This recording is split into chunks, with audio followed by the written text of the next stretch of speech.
8 janvier 2016, Los Mochis, une ville du nord du Mexique. Une unité d'élite de l'armée mexicaine intervient dans une maison de banlieue. Une fusillade éclate. 6 narcotrafiquants tombent sous les balles des soldats de la marine au cours de l'assaut. Mais leur chef est arrêté. C'est l'homme le plus recherché du monde, Joaquín Guzmán, dit El Chapo, considéré par beaucoup comme le plus grand trafiquant de drogue de tous les temps. Moi je le résume ainsi, c'est un génie du mal. C'est un roi, un dieu, un personnage surhumain. El Chapo, c'est une légende vivante à tel point qu'Hollywood, dans les mois qui précèdent son arrestation, rêve de faire un film sur sa vie de chef de cartel. C'est Sean Penn qui va décrocher la timbale. L'acteur parvient à rencontrer le Chapo en novembre 2015 et publie dans Rolling Stone la toute première interview de Guzmán, l'homme poursuivi par toutes les polices mexicaines et américaines. Tout comme Oussama Ben Laden était l'incarnation du terrorisme islamique, le Chapo Guzmán est l'incarnation du narcotrafic dans le monde. Alors, comment un homme recherché à ce point peut-il donner des interviews? Le pouvoir de son cartel serait-il plus fort que l'État lui-même? Pour comprendre, il faut pénétrer au cœur de son organisation, de Sinaloa. Joaquín Guzmán Loera est en quelque sorte le PDG d'une multinationale du crime appelée Cartel de Sinaloa. Une multinationale présente dans plus de 52 pays au monde. Spécialisé dans le trafic de drogue, le cartel engendre des bénéfices faramineux. Son pouvoir est si immense qu'il a un jour déposé dans une banque des États-Unis la somme de 378 milliards de dollars. Mais plus que la drogue et l'argent, le mythe du Chapo vient de sa capacité à s'évader. En 2001, il s'échappe de la prison de Puente Grande, le début d'une cavale de 13 ans qui en fait l'ennemi public numéro 1. Capturé en 2014, il remet le couvert 17 mois plus tard, d'une manière plutôt spectaculaire, par un tunnel ultra sophistiqué de plus d'1 kilomètre de long, débouchant sur sa cellule. El líder del cartel de Sinaloa escapó la noche del sábado de la prisión de máxima seguridad El Altiplano. Celui qu'on surnomme le roi des tunnels a tracé sur une moto fixée sur des rails et tuné façon évasion. C'est le seul narcotrafiquant qui peut se vanter de s'être échappé 2 fois d'une prison de haute sécurité.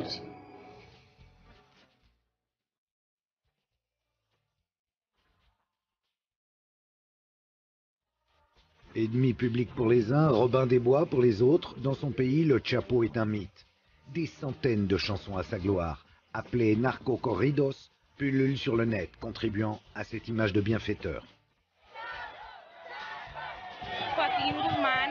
¿Por qué? Porque él es el que ayuda al pueblo. El gobierno se debe de encargar a secuestradores, no a gente que nos ayuda. Del Chapo Guzmán. Mais derrière l'image bon enfant se cache un redoutable prédateur qui tue ou fait tuer par milliers ceux qui se mettent en travers de sa route. Un chef de guerre redouté par tous les cartels. Il se faisait la guerre pour savoir qui était le plus dur. Si le cartel des États se laissait 10 têtes coupées quelque part, Sinaloa en laissait 10 le lendemain. Alors, quel est le secret de la longévité de Joaquín Guzmán? Pourquoi El Chapo, qui a défié la mort depuis plus de 40 ans, est-il encore vivant?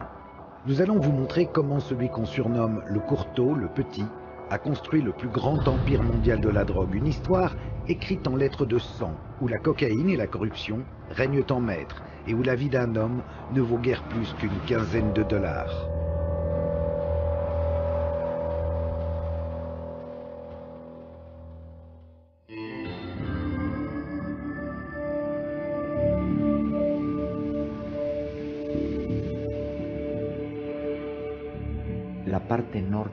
Dans la partie nord du Mexique, plus précisément dans les États de Sinaloa, Durango et Chihuahua, existe une zone de montagne très haute, très profonde, inaccessible. Et c'est dans cette région qu'opère le cartel de Sinaloa.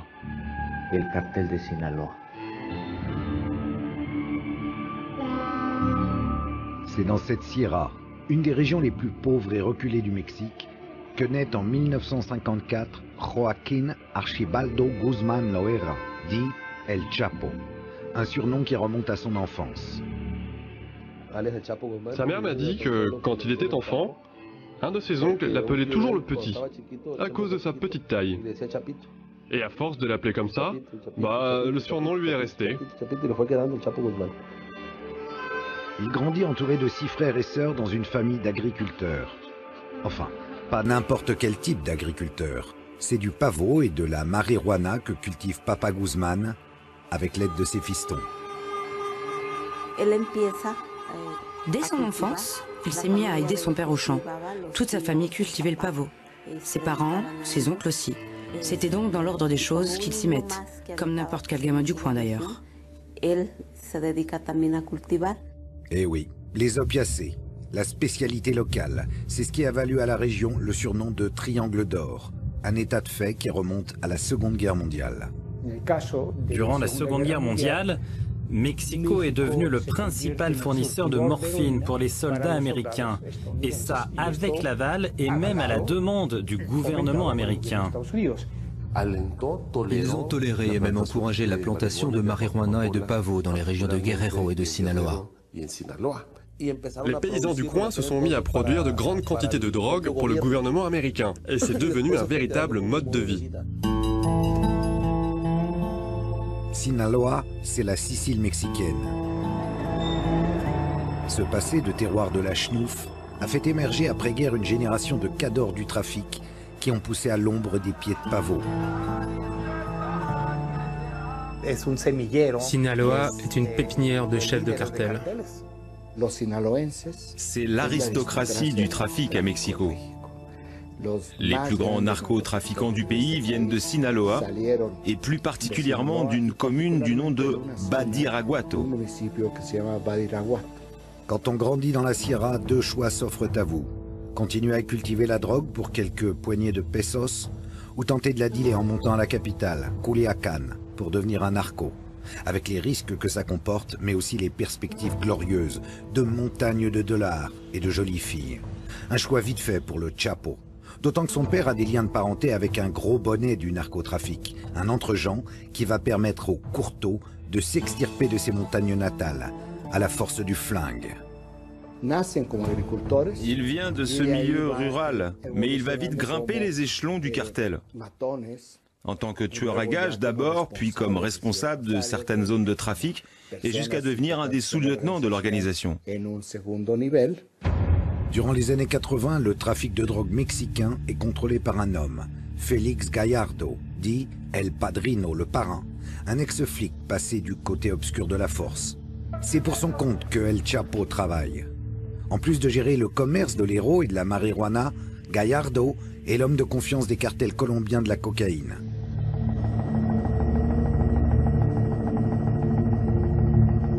À cette époque, un certain Pablo Escobar déverse des tonnes de poudre blanche sur les États-Unis.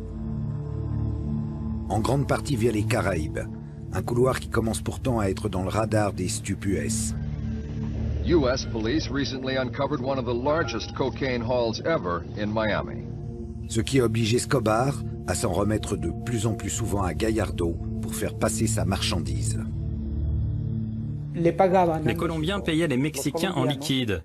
Au bout d'un moment, les Mexicains se sont rendus compte qu'ils pouvaient adopter une stratégie plus intelligente et leur ont dit « Ok, non seulement vous allez nous payer avec du cash, mais aussi avec de la drogue. » Être payé en drogue représente un énorme avantage.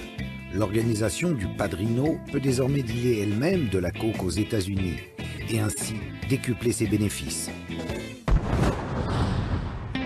Peu à peu, aidés en cela par les persécutions contre Escobar qui s'intensifient à la fin des années 80, les Mexicains passent du rang d'intermédiaire à celui d'organisateur du trafic de cocaïne. Leur pouvoir explose. Gallardo apprécie El Chapo, son talent logistique, son sang-froid. Guzmán prend du galon et gère bientôt les convois entre Colombie et Mexique. En 1987, inquiété dans l'affaire du meurtre de Kiki Camarena, un agent de la DEA qui avait infiltré son cartel, Gallardo décide de diviser son empire entre des lieutenants tous originaires comme lui de Sinaloa. Cette histoire, c'est celle d'un grand baron de la drogue qui assigne à ses principaux lieutenants, à ses hommes de confiance, différentes zones de trafic. Durant cette réunion organisée par Gallardo et à laquelle tous ses lieutenants participaient, les Zambada, les Esparragosa, les Guzman, les Arellano, ils se sont divisés le pays comme s'ils étaient des dieux. Qu'elle soit mythique ou non, cette réunion fut l'acte de naissance des cartels mexicains. Au frère Arellano Félix, Dieu le Père Gallardo donna la plaza de Tijuana. À la famille Carrillo Fuentes, celle de Juárez. À Miguel Caro Quintero, Sonora. Et à Ismael Zambada et Joaquín Guzmán, Sinaloa, la maison mère.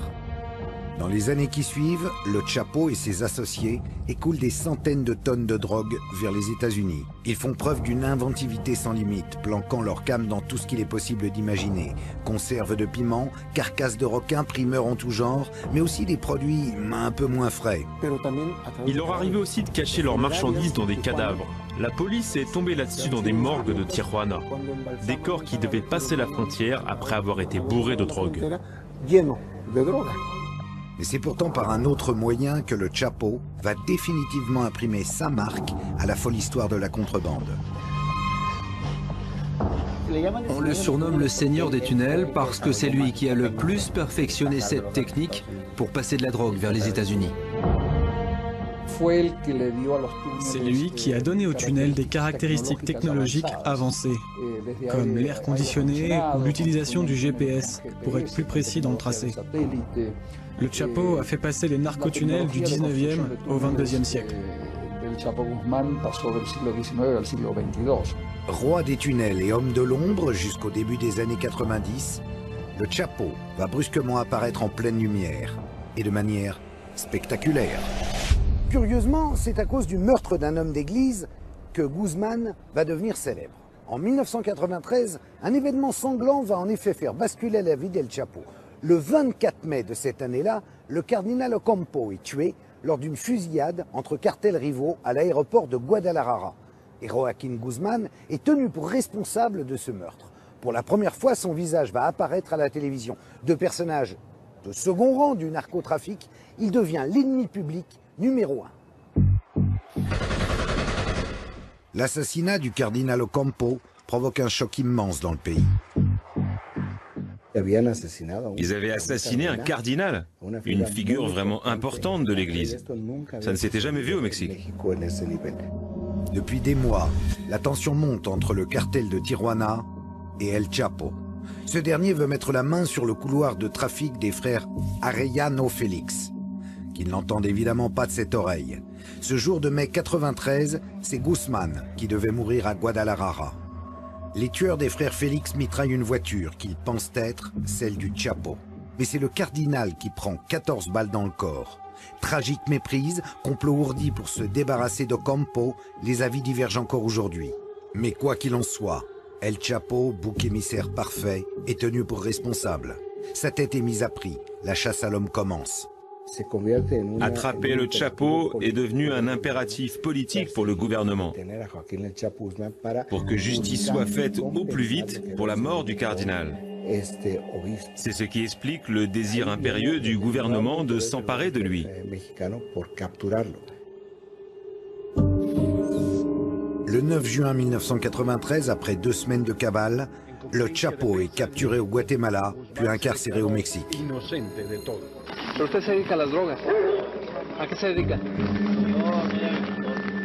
Difficile d'imaginer en voyant ce jeune homme, à l'air un peu abruti, qu'il sera une quinzaine d'années plus tard considéré comme le criminel le plus puissant au monde. En voulant lui faire porter le chapeau, le gouvernement ne se doute pas qu'il lui a rendu le plus grand service de sa vie. En novembre 1995, Guzmán est transféré à la prison de haute sécurité de Puente Grande. Enfin, haute sécurité à la mexicaine. Le genre d'endroit où les chefs narcos gèrent souvent encore mieux leur business que s'ils étaient dehors. Quand le gouvernement capture ce genre de narcotrafiquants, il les incarcère, mais il ne leur confisque absolument rien, pas le moindre dollar. Ils sont en prison, ok, mais c'est comme s'ils étaient dehors, car on ne s'en prend pas à leur pouvoir financier. Ils peuvent continuer à gérer leurs affaires depuis la prison, et en plus de ça, ils ont tout l'argent nécessaire pour corrompre les autorités locales, pour payer des tueurs à gages, pour acheter des armes, des véhicules blindés, des avions, bref, pour continuer à gagner toujours plus d'argent.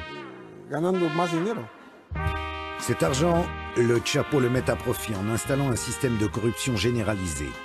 Des gardiens à certains chefs de la prison, jusqu'aux balayeurs, tout le monde ou presque croque du dollar narco.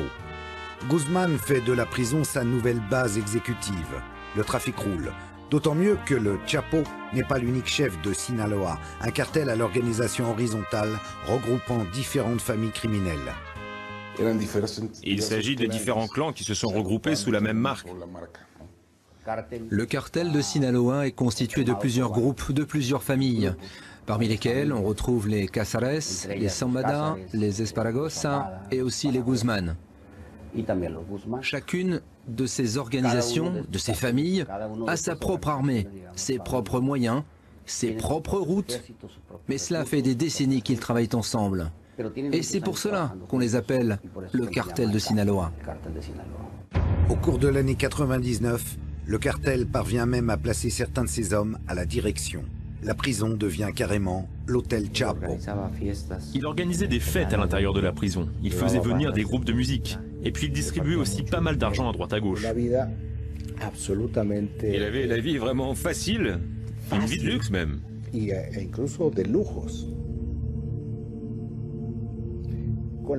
Avec petits plats préparés par des chefs, alcool, prostituées. Et c'est bien sûr en corrompant tout le monde qu'il pouvait jouir de tout ça. Dans de telles conditions, l'évasion du Chapo était presque une formalité. La question serait plutôt de savoir pourquoi il n'est pas parti plus tôt. Certains disent qu'il craignait pour sa vie et se sentait protégé en prison, et que c'est la peur d'être finalement extradé vers les États-Unis qui l'a poussé à partir. Quoi qu'il en soit, le 19 janvier 2001, Guzmán joue la fille de l'air.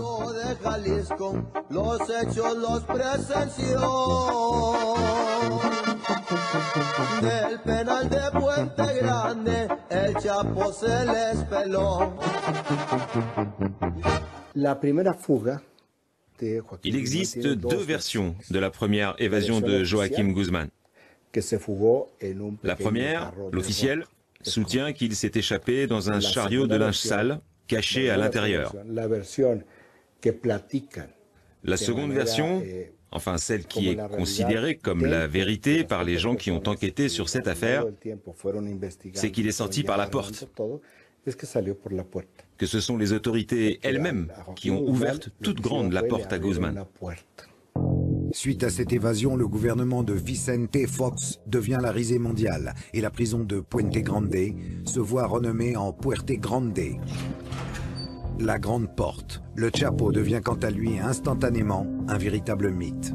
Le fait que Guzmán ait été le premier détenu à s'échapper d'une prison de haute sécurité lui a conféré un statut quasi légendaire.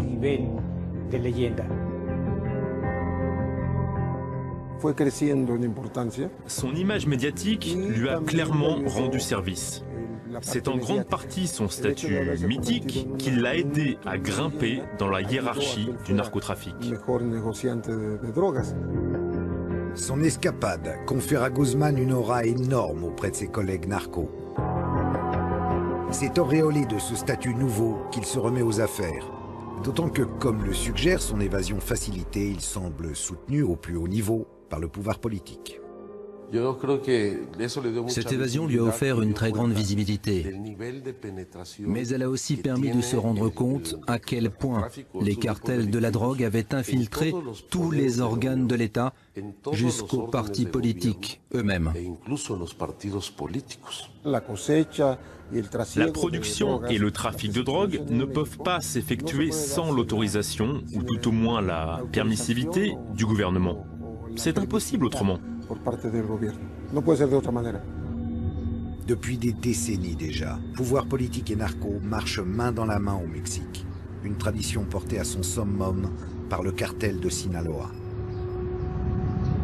Le cartel de Sinaloa possède une dimension politique très importante. Il pactise contrairement aux autres organisations criminelles. Il passe des accords, il dialogue, il négocie avec les autorités. Il y a de nombreuses preuves de cela. C'est ainsi qu'ils agissent depuis près d'un siècle. Les trafiquants de Sinaloa sont comme ça. Il s'agit de pactes tacites. Du genre, tu finances ma campagne électorale et en échange, je te laisse tranquille. Je protège ton organisation. En prison, le Chapo aurait donc pactisé avec le gouvernement. Une supposition que la suite de son histoire rendait plus crédible. Début 2000, faire des millions ne lui suffit plus. Il veut être El Padrino, un parrain omnipotent qui contrôle tout, à l'image de Gallardo, son mentor. Dans les années qui suivent sa sortie de prison, il engage une guerre terrible pour s'approprier les couloirs de trafic des cartels de Tijuana et de Juárez.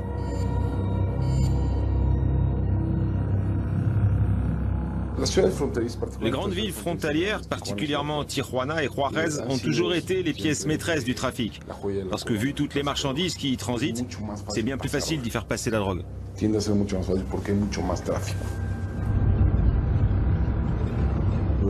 Durant 3 ans, ils ont incendié Tijuana.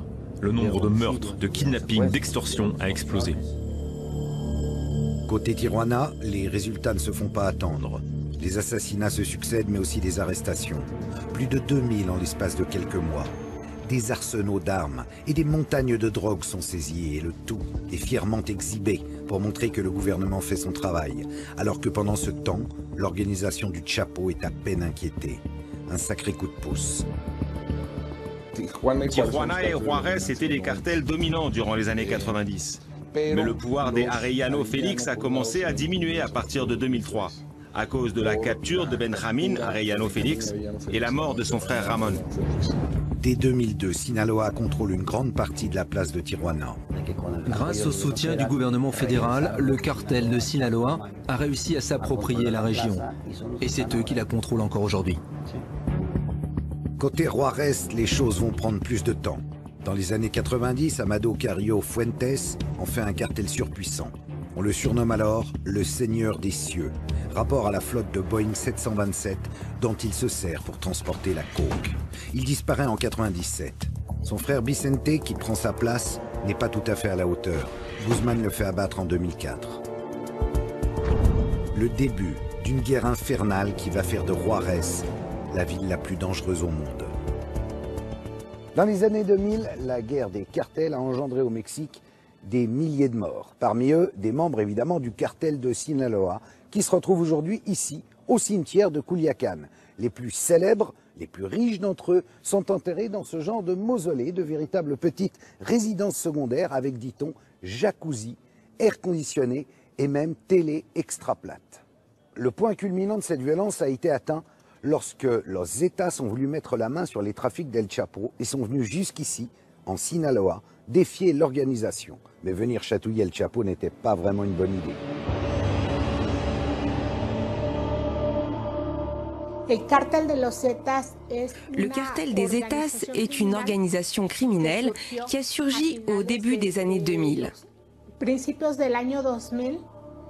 À l'origine, il s'agissait de militaires ayant déserté un groupe d'élite de l'armée mexicaine. Ils avaient été recrutés par le cartel du Golfe pour en être le bras armé. Et en 2002, suite à la capture du chef du cartel du Golfe, les Zetas sont devenus un cartel à part entière, opérant de manière indépendante. Avec los Zetas, le niveau de violence atteint un degré encore jamais vu. Leur technique de guerre, inspirée de celle des Caibiles, une unité d'élite guatémaltèque célèbre pour ses massacres de populations civiles, ont pour but d'inspirer une terreur absolue.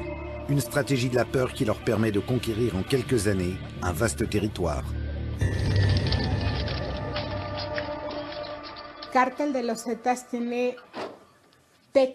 Le cartel des Zetas utilise des méthodes de violence allant jusqu'à la décapitation et même au démembrement de ses victimes. Les États sont un groupe intégralement violent. Ils ne semblent pas avoir de stratégie particulière, si ce n'est d'arriver quelque part, de s'approprier le lieu par la violence, avant de continuer à avancer pour faire la même chose ailleurs. C'est à cause de ce genre de méthode qu'on trouve tellement de fosses clandestines dans ce pays. Ils ont réussi à contrôler des zones du golfe du Mexique. Puis, à force d'avancer, ils ont commencé à disputer certaines régions contrôlées par le cartel de Sinaloa. Pour leur faire face, le Chapo forme un groupe paramilitaire calqué sur leur organisation et appliquant les mêmes méthodes. Los Negros. La guerre est d'une brutalité inouïe. Elle enflamme le pays. C'était une guerre d'une violence extrême. Un jour, on a publié un article qui disait que l'enjeu de la guerre était de savoir qui était le plus dur, le plus inflexible des deux. Si le cartel des États laissait 10 têtes coupées quelque part, le cartel de Sinaloa en laissait 10 le lendemain en représailles. Si des corps démembrés étaient découverts un jour, on en découvrait d'autres dans la foulée. L'affrontement Zetas-Sinaloa va encore s'envenimer suite au retournement d'alliance des Beltrán Leiva, une autre famille narco de Sinaloa qui, après avoir durement lutté contre les Zetas, finissent par se ranger de leur côté, suite à ce qu'ils considèrent comme une trahison de Guzmán. Une histoire dont les conséquences vont atteindre le Chapo en plein cœur. Un des fils du Chapo, Ivan Archibaldo, était en prison. Et du jour au lendemain, il a été remis en liberté. C'est de là qu'est né le problème entre le Chapo et les Beltrán Leiva, parce qu'ils l'ont accusé d'avoir échangé la liberté de son fils contre des informations permettant la capture du plus jeune des frères Leiva, Alfredo, dit le Mochomo. Le Mochomo était un élément clé du cartel, mais le Chapo le suspectait de parlementer avec les Zetas, ce qui expliquerait qu'il les balançait. Les frères Leiva ne tardent pas à réagir et assassinent un des fils du Chapo, Edgar, sur le parking d'un centre commercial de Culiacán. Mauvais calcul pour El Chapo. En voulant sauver un de ses fils, il en a perdu un autre.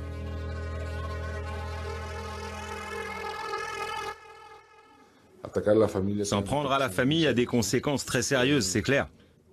Une bonne partie de l'escalade de la violence des années 2008-2011 est due à cette guerre civile qui a éclaté à l'intérieur du cartel de Sinaloa. Son pays à feu et à sang, le président Felipe Calderón réagit en lançant en 2006 sa célèbre guerre contre la drogue. 40 000 militaires sont déployés dans les points chauds du pays.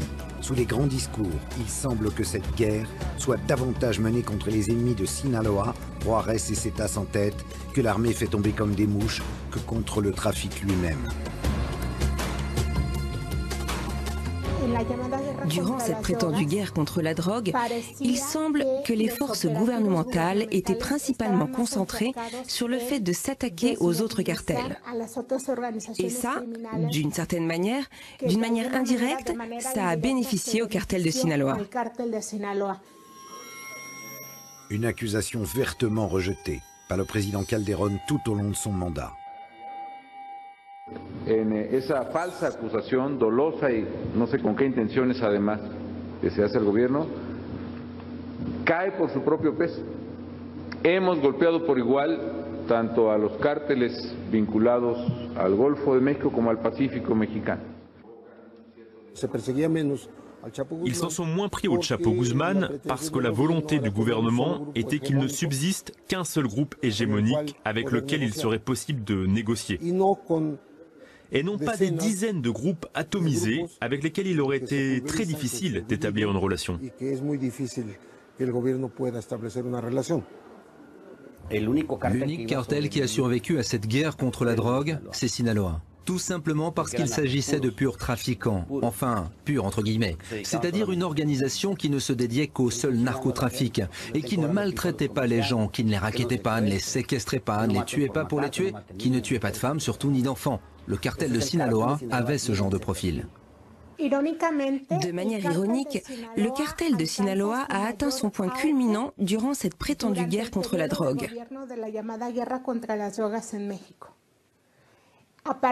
Et c'est sous les 2 derniers gouvernements, durant la décennie écoulée,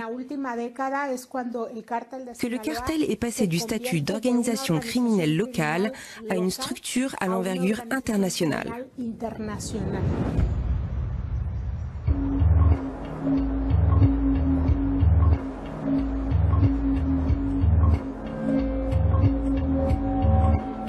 Cette guerre contre la drogue, au bilan humain terrifiant, plus de 100 000 morts, est en fait l'émanation mexicaine d'une politique américaine lancée par Nixon.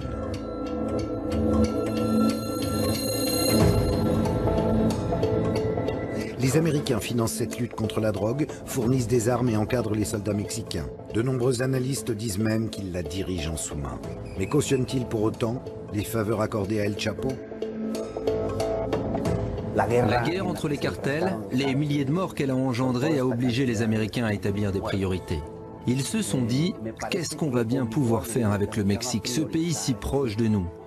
Et entre tous les cartels, ils ont choisi celui de Sinaloa comme étant un cartel avec qui il était possible de cohabiter. L'immense business que représente le narcotrafic a selon moi été depuis toujours administré par les Américains. Je n'ai aucun doute sur le fait que ce maintien et ce renforcement même de Sinaloa résultent d'une stratégie parfaitement établie du gouvernement américain. Les États-Unis continuent à être le grand marché de la drogue, ils en ont besoin. Vous imaginez, vous, une semaine sans drogue à Chicago ou à New York? Qu'est-ce qui se passerait? Eh oui, c'est ainsi. L'insatiable narine gringo doit bien continuer à être alimentée. Alors autant que ce soit par les plus raisonnables, enfin disons, par les moins psychopathes des narcocartels. Une réelle politique pas vraiment étrangère aux habitudes américaines en la matière. C'est ce que je dis tout le temps. La dernière lettre du sigle DEA signifie administration. Ils administrent la drogue. Ils administrent les cartels, leur façon d'opérer, la quantité de drogue qui passe, et surtout les prix, bien sûr. Ils l'ont toujours fait. Il est même arrivé que la DEA trafique main dans la main avec les narcos.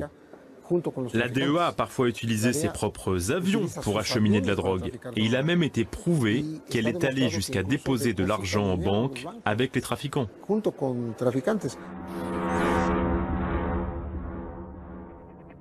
Nicaragua, années 80, des membres de l'administration Reagan financent secrètement les Contras, un groupe armé luttant contre le gouvernement sandiniste, un peu trop socialiste à leur goût. Pour récupérer de l'argent, les services US vendent en sous-main des armes à l'Iran. Officiellement un de leurs pires ennemis, le fameux scandale de l'Iran Gate. Moins connu, des agents de la CIA pactisent aussi avec Escobar et Gallardo. Vous vous souvenez, le mentor du Chapo. Le deal, ils ferment les yeux sur le trafic de coke, quand ils ne l'organisent pas eux-mêmes, en échange d'une aide financière aux Contras.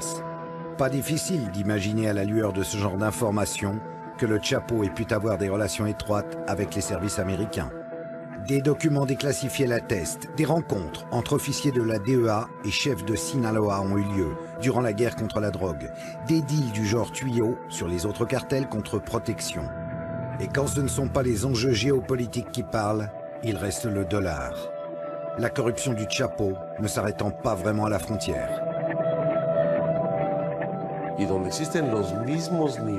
Là où il existe un niveau de corruption aussi important, voire même plus important que chez nous, eh bien c'est aux États-Unis. Tout le monde est de mèche là-bas aussi. Des autorités aux patrouilles frontalières en passant par les maires et les forces policières des principaux centres de consommation. Quelle quantité d'argent sale est blanchi dans le système financier américain? Des milliards et des milliards de dollars.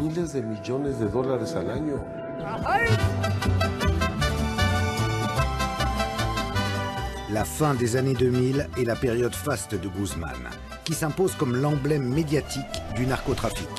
En juillet 2007, ce grand amateur de femmes, 4 épouses et une dizaine d'enfants au compteur, épouse Emma Coronel, reine de beauté de 35 ans sa cadette. Le mariage somptueux, lors duquel il s'adonne largement à ses deux passions, le whisky et la danse, a lieu dans un ranch en pleine Sierra et compte parmi ses invités des politiciens de haut rang.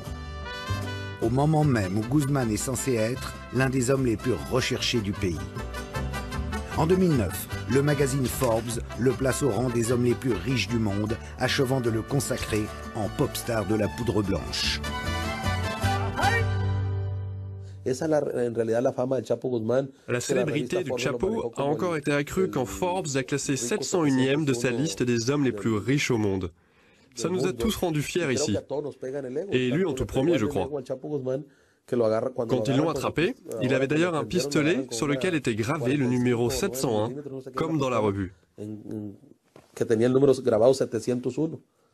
Ce classement a énormément renforcé sa popularité.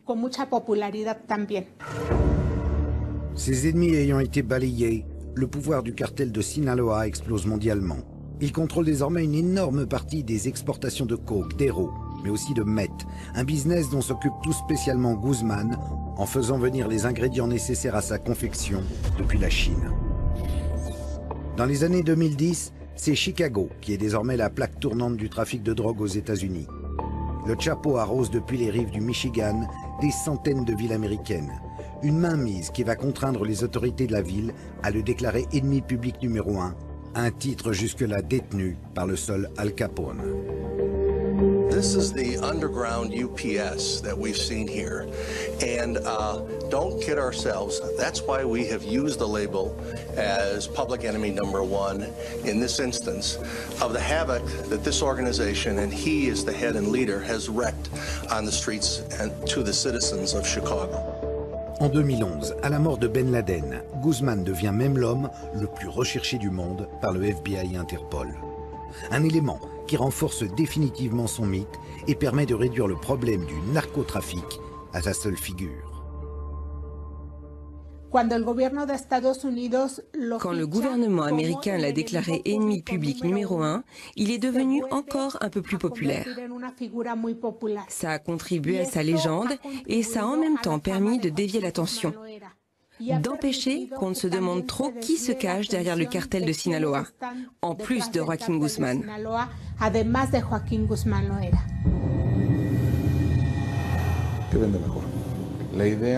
Qui est-ce qui est le plus vendeur? L'idée d'un ennemi public numéro 1 ou celle qu'il y a 1 à 2 millions de citoyens américains qui sont d'une manière ou d'une autre impliqués dans le trafic? Construire une histoire de James Bond est bien plus vendeur et pratique que tenter de faire comprendre la complexité du business. Les États-Unis ont présenté de manière simplificatrice le Chapo comme si c'était le mal absolu. Toute proportion gardée, tout comme Oussama Ben Laden était présenté comme l'incarnation du terrorisme islamique, le Chapo Guzmán l'a été comme celle du narcotrafic dans le monde. Deux façons de voir qui, on le sait bien, sont parfaitement manichéennes.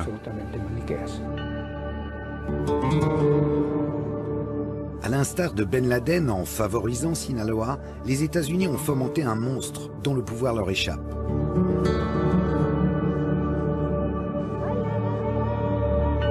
Un pouvoir qui réside en partie dans l'immense soutien populaire dont jouit le Chapo, notamment dans la région de Sinaloa.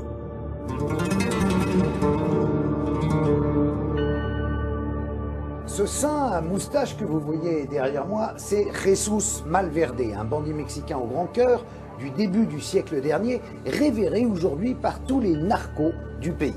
Sa chapelle, située en plein centre de Culiacán, c'est un peu le Saint-Pierre de Rome des narcotrafiquants. À l'instar de Jesús Malverde, dont on dit qu'il volait aux riches pour donner aux pauvres, la légende d'El Chapo fourmille littéralement d'actes de bienfaisance envers le bon peuple de Sinaloa. Alors, Robin des Bois, ce El Chapo, mythe ou réalité?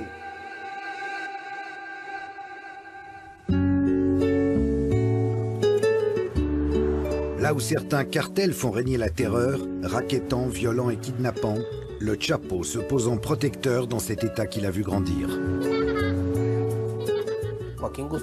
Joaquín Guzmán a fait de nombreuses choses en faveur du peuple, dans la Sierra, mais aussi dans d'autres parties de Sinaloa.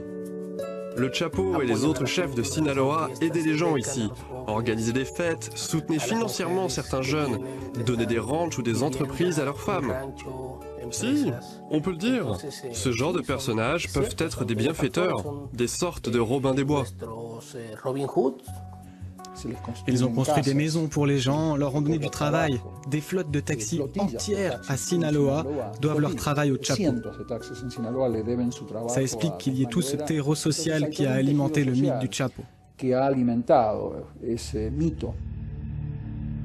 Des attentions pas forcément désintéressées, puisque le peuple de Sinaloa reste son meilleur réseau de renseignement.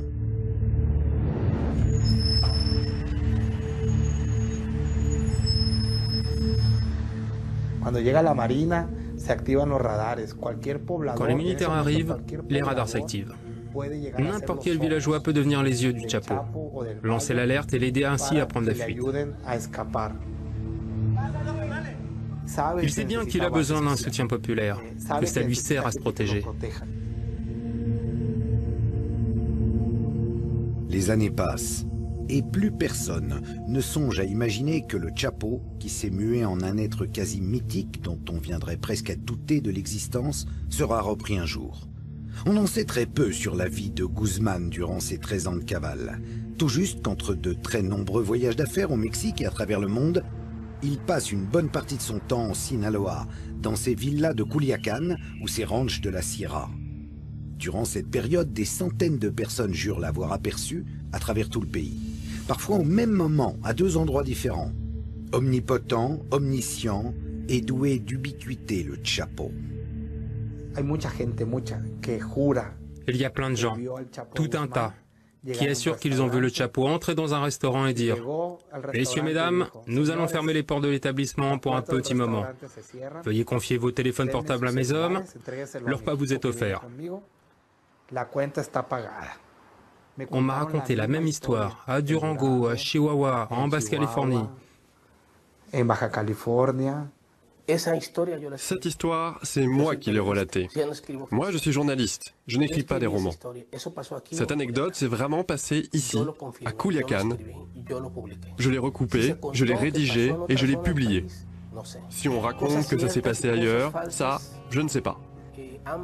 Avec le Chapo, c'est comme si les mensonges et la réalité racontée par les médias, par le gouvernement et par l'opinion publique étaient mis dans un shaker et qu'on mélangeait le tout. À la fin, tout se confond et il devient presque impossible de distinguer le vrai du faux. Mais je pense que toutes ces histoires qui tournent autour de Guzman alimentent son mythe et l'adoration dont il fait l'objet. La cavale de Guzman devient source de plaisanteries dans tout le Mexique. Une histoire de gendarmes et de voleurs tragicomiques au déroulement immuable. L'armée tente de nombreux coups de main pour le capturer, mais arrive toujours, ces ballots, un peu trop tard. Corruption, quand tu nous tiens. Le gouvernement donne l'impression d'agir, mais le Chapo est toujours libre comme l'air. Les choses vont pourtant basculer en 2014, lorsqu'une intervention frôle les moustaches du courteau, qui ne parvient à se carapater qu'in extremis.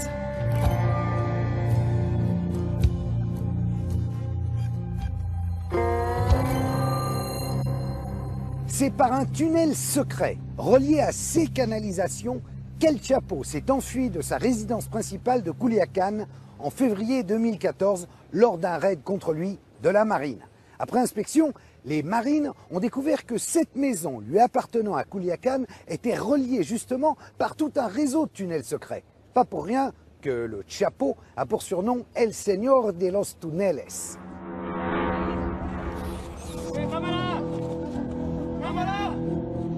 Le 22 février, quelques jours après ce décanillage digne de Jean Valjean, l'impensable se produit. Guzman est arrêté lors d'une opération massive de la marine dans la cité balnéaire de Mazatlán.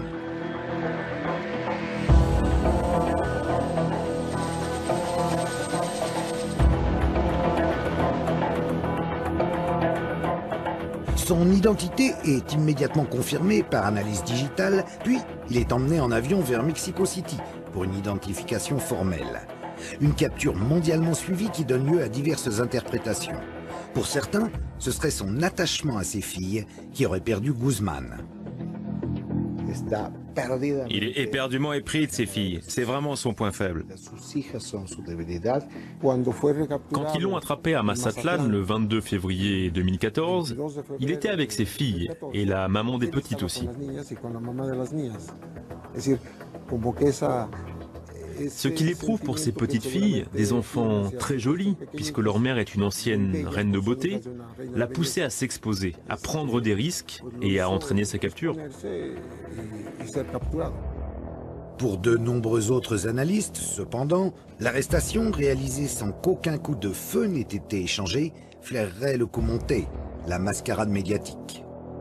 Le plus logique aurait été qu'il se réfugie dans un lieu plus sûr, quelque part dans le triangle d'or. Mais au lieu de ça, il est allé à Mazatlan, sans filet de sécurité, sans que personne ou presque ne soit là pour le protéger. On peut dire que c'est une manière d'agir pour le moins inhabituelle de Joaquín Guzmán. Je pense que sa capture est passée par un accord avec le gouvernement et que c'est pour ça qu'il n'y a pas eu d'affrontement. Que c'est pour cette raison que sa capture s'est déroulée sans le moindre accrochage.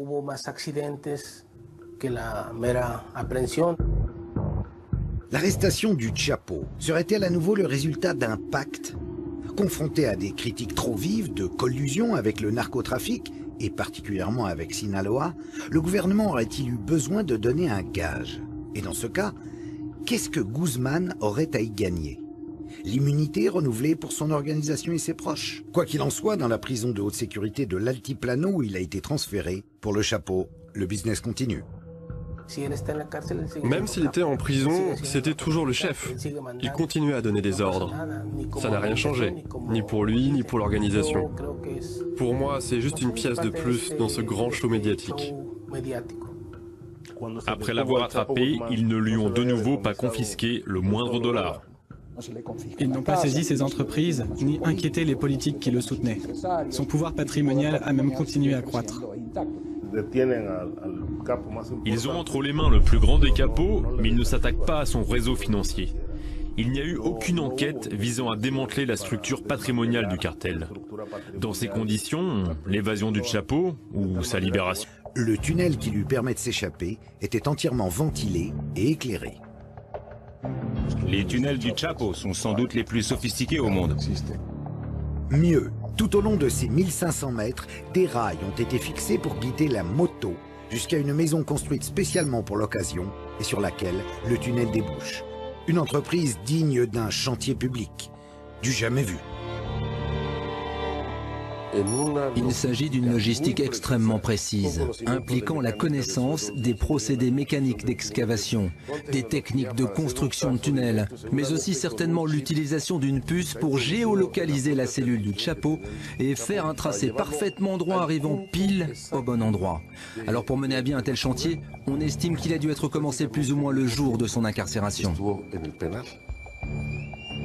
Une évasion hollywoodienne qui pose encore une fois la question de complicité au plus haut niveau.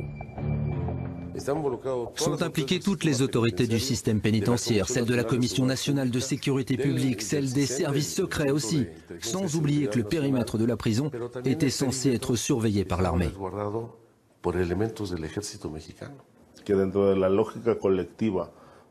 Qui pourrait croire qu'il est possible de construire un tunnel d'1,5 km de long sans qu'aucune autorité ne s'en rende compte?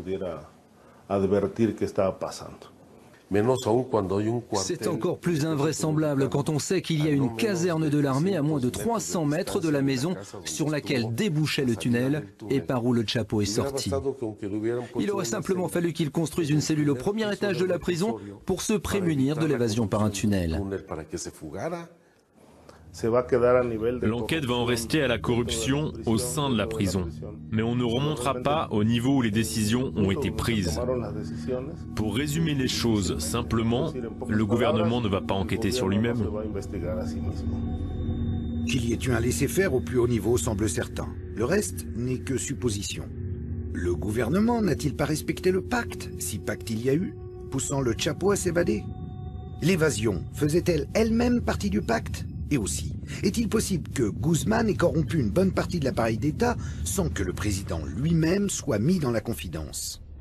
Seul Chapo le sait. Il redevient en tout cas l'homme le plus recherché de la planète. Le début d'une gigantesque chasse à l'homme.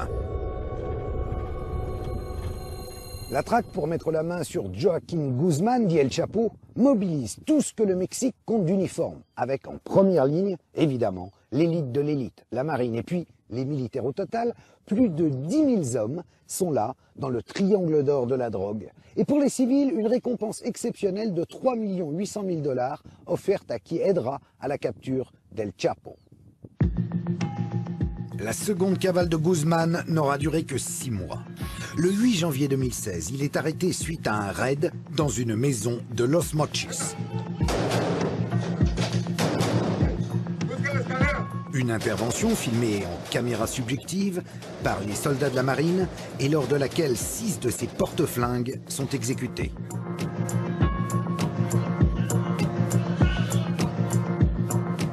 Vous l'aurez deviné, le Chapo est parvenu à fuir, par un tunnel évidemment, menant aux égouts et dont l'accès était planqué derrière le miroir de sa chambre avant d'être finalement repris.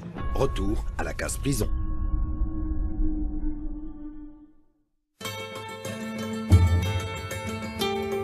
Dans la maison dévastée par l'intervention, on retrouve des DVD de la série La Reine du Sud, dans laquelle la célèbre actrice mexicaine Kate del Castillo incarne une chef de cartel. C'est elle qui a servi d'intermédiaire pour la rencontre avec Sean Penn 3 mois plus tôt, lors de laquelle l'acteur a réussi le tour de force d'obtenir l'interview de l'homme que toutes les forces de police rêvaient de coffrer. En 2012, Kate del Castillo déclarait faire davantage confiance au Chapo qu'au gouvernement. Le début d'une idylle par SMS avec pour arrière-fond le projet d'un film sur la vie de Guzmán, sur lequel Sean Penn espérait se greffer. Les sirènes du showbiz n'auront pas réussi à l'homme de la Sierra. Obsédé par la jolie Kate, c'est pour la revoir qu'il se serait rendu à Los Mochis. Le bandit au grand cœur, perdu par une femme fatale, un classique du cinéma hollywoodien. La fin parfaite pour son futur biopic. Mais pendant que le Chapo attire tous les projecteurs, le narcotrafic et son flot d'argent sale et de cadavres ne semblent pas près de se tarir.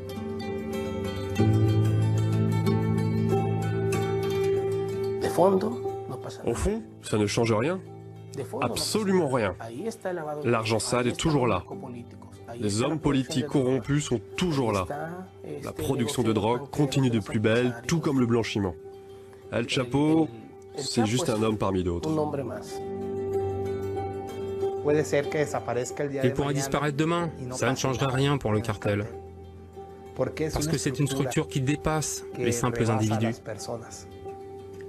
C'est une organisation qui fait ça depuis des décennies. Et le fait qu'ils détiennent le Chapo ne fera pas chuter le cartel. On l'a déjà bien vu pendant que le Chapo était en prison. Le cartel a continué à grandir.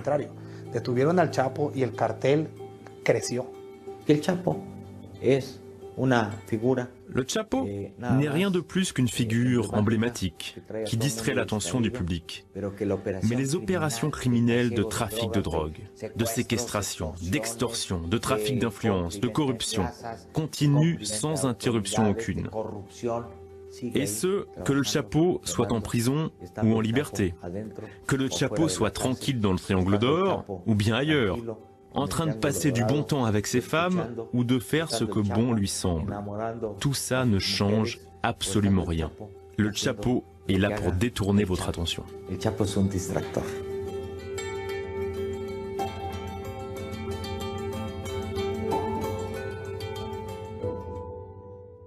Narcotrafiquant le plus connu au monde, El Chapo a désormais un statut mythique. Un mélange de Zorro, de Pancho Villa ou de Walter White, aussi craint qu'admiré, dont on n'a sans doute pas fini d'entendre parler.